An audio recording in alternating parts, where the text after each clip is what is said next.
our Nichols State campus, there are multiple buildings named after historic figures. Here I stand in front of Otto B. Candies Hall. But do you actually know who Otto B. Candies is? Otto B. Candies was born and raised in the Zalmans, Louisiana in 1911. His family started out not with much. He was a fisherman, actually, when he first started.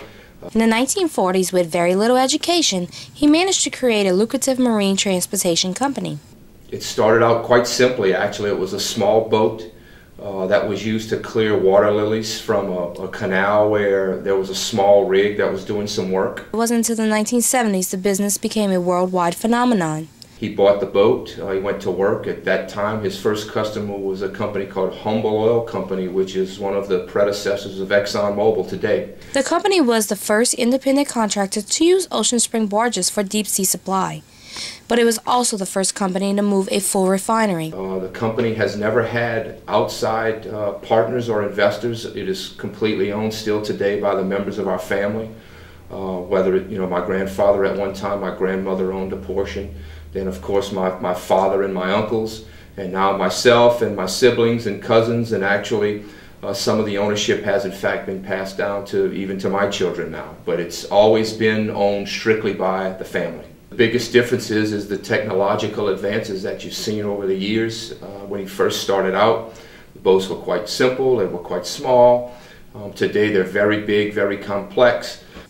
A long history of innovation and solid commitment to client satisfaction has made Otto Candies the most trusted name in the marine transportation business. I think the main thing that he was proud of was to be able to build such a successful business that he could then pass along to his family, considering the fact that he only had an 8th grade education. You know, in those days, a lot of people didn't go all the way through school. They did what they had to do to help their families. Things that he was the proudest of was building a business that he could leave to his family and doing it with integrity and not having any scandals or any problems and that sort of thing. He took a lot of pride in that.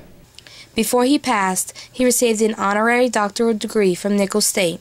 There's a building named after him on the Nichols State University campus. His main things that he really liked to do was be around his friends and family and that sort of thing. Although he was a very generous person, he wasn't doing it to get recognition or anything. He did it because he really liked to do it and liked to be around people and enjoyed that. Otto B. Candies was a family man just trying to make a living to support his family until one day he received the opportunity to move water lilies out of a canal that led him to be known worldwide today.